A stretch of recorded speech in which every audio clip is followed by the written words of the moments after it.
कहाँ इधर सामने से तो भैया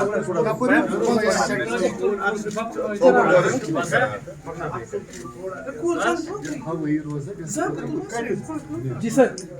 एक मिनट सर करिए, एक मिनट गुज़िश्ता साल 7 सितंबर को राहुल गांधी जी ने भारत जोड़ो यात्रा शुरू की थी और 5 सितंबर को मैं श्रीनगर में आया था। और जिस तरह आज पूरे मुल्क के अंदर इस दूसरी यात्रा को लेकर के हर स्टेट के कैपिटल में हमारी तरफ से मीटिंगें, प्रेस कॉन्फ्रेंसेस हो रही हैं, इसी तरह से पहले भी हुई थी। और मेरी खुशकिस्मती है कि मैं पहली प्रेस कॉन्फ्रेंस भी मैंने ही आकर के यहाँ आप लोगों से बातचीत की थी। और आज इस दूसरी यात्रा के मौके पर भी मुझको पार्टी की तरफ से हुक्म हुआ कि आप श्रीनगर जाकर के इस यात्रा के बारे में बताएं। देखिए, गुज़िश्ता साल जो 7 सितंबर को राहुल जी की यात्रा, भारत जोड़ो यात्रा शुरू हुई थी, वो कन्याकुमारी से 4080 किलोमीटर चलकर कश्मीर पहुंची थी। और 30 जनवरी को श्रीनगर में आपके शहर में आपने ज़बरदस्त इस्तकबाल कश्मीर के लोगों ने किया। ख़ास तौर पर श्रीनगर के लोगों ने जो मोहब्बत उस ज़माने में दिखाई थी, उससे कांग्रेस का हौसला बहुत बुलंद हुआ था। और वो हौसला आज भी मैं देखता हूँ कि बुलंद है। मुझे ये खुशनसीबी भी हासिल है कि जब कश्मीर में यात्रा राहुल जी की आ रही थी तो मुझको मीडिया का इंचार्ज बनाया गया था। और पीरदादा साहब ने अभी बताया कि मैं ऑब्जर्वर के तौर पर आया हूँ, लेकिन मैं कांग्रेस का राष्ट्रीय प्रवक्ता हूँ पिछले 10 साल से और आप लोगों से बहुत नाता रहा है। मैं कश्मीर आता जाता रहा हूँ और हमेशा आप लोगों के दरमियान बातचीत भी करता रहा हूँ। मैं सारे मीडिया वालों का सबसे पहले तो शुक्रिया अदा करता हूँ कि हमेशा कांग्रेस को एक अच्छी कवरेज आपकी तरफ से मिलती है। देखिए, जो पहली यात्रा हुई थी और सख्त बर्फबारी के अंदर ये यात्रा हुई थी जो कश्मीर में हुई, तो इसमें 3 मुद्दे थे। एक अदम मसावात यानी गैर बराबरी, दूसरा मुद्दा था समाजी पोलराइजेशन, जो सरकार की तरफ से, आरएसएस की तरफ से, भारतीय जनता पार्टी की तरफ से मुल्क के अंदर नफ़रत का माहौल पैदा किया गया, उसके खिलाफ राहुल जी ने जिस तरह से आवाज़ उठाई। और तीसरा, जो एक सियासी डिक्टेटरशिप आहिस्ता आहिस्ता मुल्क के अंदर डेवलप हो रही है, उसको राहुल जी ने इस यात्रा के दौरान उठाया। आपको याद होगा, ख़ास तौर पर जो नारा राहुल जी ने लगाया, नफ़रत के बाज़ार में मोहब्बत की दुकान खोलने के लिए, उसने करोड़ों हिंदुस्तानियों के दिलों को जीत लिया। और मैं समझता हूं कि पिछली यात्रा का सबसे बड़ा असर ये हुआ था कि एक आम चर्चा इस बात की होने लगी थी कि मुल्क के अंदर जो नफ़रत फैल रही है, मुल्क के अंदर जो बेरोज़गारी फैल रही है, मुल्क के अंदर जो इकोनॉमिक माशी बर्बादी फैली हुई है, उस पर आवाम ने अपना पूरा रिएक्शन दिखाया। अब 14 जनवरी से यानी 3 रोज़ के बाद ये यात्रा दोबारा राहुल गांधी जी शुरू कर रहे हैं और इसका नाम है भारत जोड़ो न्याय यात्रा, यानी इंसाफ के लिए और भारत को जोड़ने के लिए अब ये यात्रा हो रही है।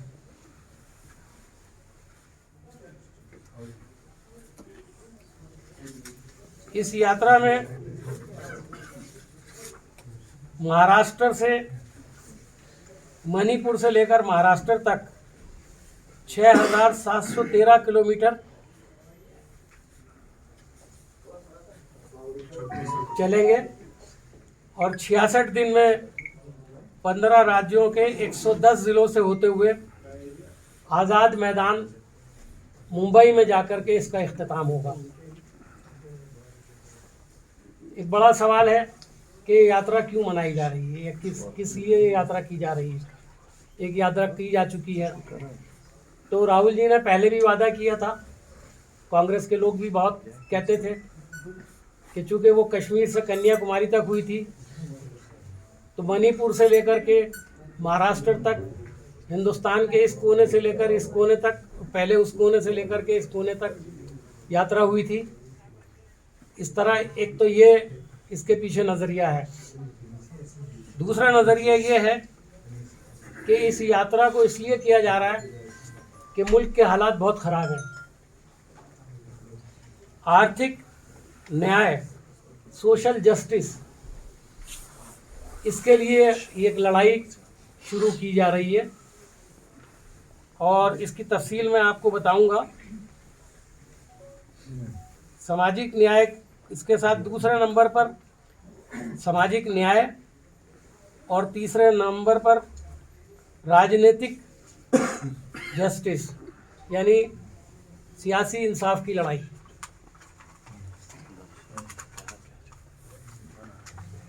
हमारे सलीम साहब आपको एक तफसीली ईमेल आपको फ़ौरन भेज देंगे, उसके अंदर सब तफसील आपको मिल जाएगी जो प्रेस कॉन्फ्रेंस में हम कह रहे हैं। मैं तो मुख्तसर तरीके पर आपसे कुछ बातें शेयर कर रहा हूँ।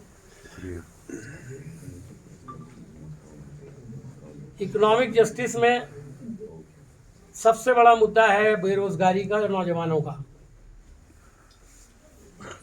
कर्ज में डूबे हुए किसानों का और महंगाई की मार के बीच आवाम की जो परेशानी है, उसको पढ़ाई, कमाई और दवाई के लिए जद्दोजहद करना और गरीबों के लिए इंसाफ के हुसूल का रास्ता तैयार करना।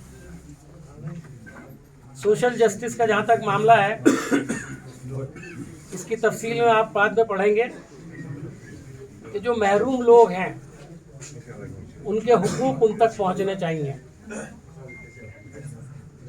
और ख़ास तौर पर बेटियों का आत्मसम्मान, यानी इज्जत नफ्स हमारी ख़वातीन की, चाहे वो किसी भी धर्म से ताल्लुक़ रखती हों, चाहे वो किसी भी मज़हब से ताल्लुक़ रखती हों, किसी भी फ़िरक़े से हों, उनको इस देश में इज्जत नहीं मिल रही है और उनके साथ जो सलूक हो रहा है उस पर सबसे ज़्यादा राहुल गांधी जी का जोर रहता है और अक्सर आपने उनके बयानात में पढ़ा भी होगा। उस आत्मसम्मान के लिए लड़ाई लड़ना, ये भी इस यात्रा का एक मकसद है, ताकि आवाम के अंदर एक अवेयरनेस आए, एक जागरूकता आए और वो इन इश्यूज़ को अपना मुद्दा बनाएं। और पॉलिटिकल जस्टिस, ये तीसरा मुद्दा है। आज़ादी, बराबरी और इंसानी इक़दार के उसूलों के लिए इंसाफ है। आज पॉलिटिकल जस्टिस क्या हो गया है कि गवर्नमेंट के जो बड़े बड़े इदारे हैं, इम्पोर्टेंट जो डिपार्टमेंट्स हैं, उनका मिसयूज़ सरकार कर रही है। ईडी, सीबीआई, इनकम टैक्स, इनकी छापामारी अब पूरा मुल्क देख रहा है। लेकिन ये छापामारी सिर्फ अपोजिशन के लीडरों पर की जाती है। आप अच्छी तरह से जानते हैं कि आपने कहीं ये छापामारी किसी भारतीय जनता पार्टी के लीडर के घर पर नहीं देखी होगी। ये जो पॉलिटिकल वेंडेटा का एक पूरा सिलसिला चल रहा है, इसके खिलाफ भी ये लड़ाई होगी।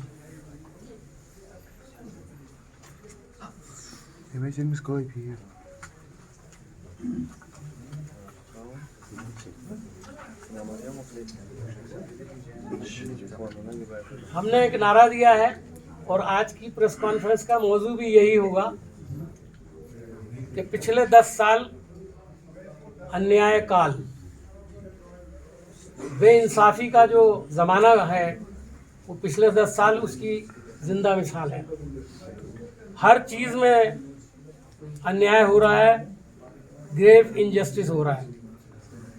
पिछले 10 साल जो है उसको अगर टोटल किसी चीज़ में नापा जाए तो एक ही बात कही जा सकती है कि ग्रेव इनजस्टिस हो रहा है हर फील्ड के अंदर। भारतीय जनता पार्टी ने लोगों को बहुत ही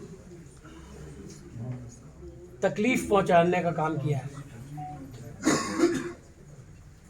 डेमोक्रेसी और कॉन्स्टिट्यूशन को बर्बाद करने की कोशिश की है। बहुत से लोग तो ये कहते हैं कि डेमोक्रेसी और कॉन्स्टिट्यूशन को ख़त्म ही कर दिया है। हम अभी उस हद तक तो नहीं जाएंगे, क्योंकि इस मुल्क के आवाम किसी भी हालत में इसको बर्दाश्त नहीं करेंगे। कमर तोड़ महंगाई ने गरीब आदमी और मिडिल क्लास की बरसों की बचत को तबाह कर दिया है। जो गरीब आदमी छोटी मोटी बचत कर लिया करता था, आज महंगाई ने उसको बर्बाद कर दिया है।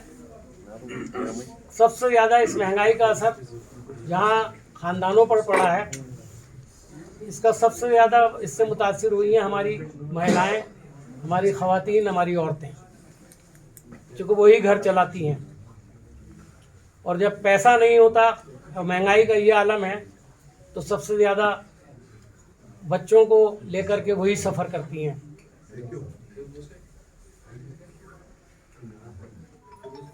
चंद अरबपतियों के हाथों में ये सरकार जो है कठपुतली बन गई है। आपने आंकड़े देखे होंगे, 3% उद्योगपतियों, सरमायादारों के पास देश का 40% धन है। 40% धन, और गुर्बत की 50% आबादी, यानी मुल्क की 50% आबादी का जो कुल धन है वो सिर्फ 1% है। यानी 50% आबादी के पास 1% है पैसा, और 1 लाख घरानों के पास, सिर्फ 1 लाख घरानों के पास मुल्क का 40% पैसा जो है वो कंसंट्रेट हो चुका है। गुर्बत और अमीरी, इसके दरमियान में फासला इतना गहरा हो गया है कि उसने इस मुल्क की जड़ें हिला करके रख दी हैं, लोगों की कमर तोड़ करके रख दी है। SC, ST, OBC और अक़लियतें और गरीब लोगों को लगातार डिस्क्रिमिनेट किया जा रहा है। मुझे तफसील बताने की ज़रूरत नहीं है, कश्मीर में किसी को समझाने की ज़रूरत नहीं है कि डिस्क्रिमिनेशन क्या चीज़ होती है, क्योंकि कश्मीर के अवाम इस डिस्क्रिमिनेशन को भुगत रहे हैं। हर रोज़ वो इसका तजर्बा करते हैं।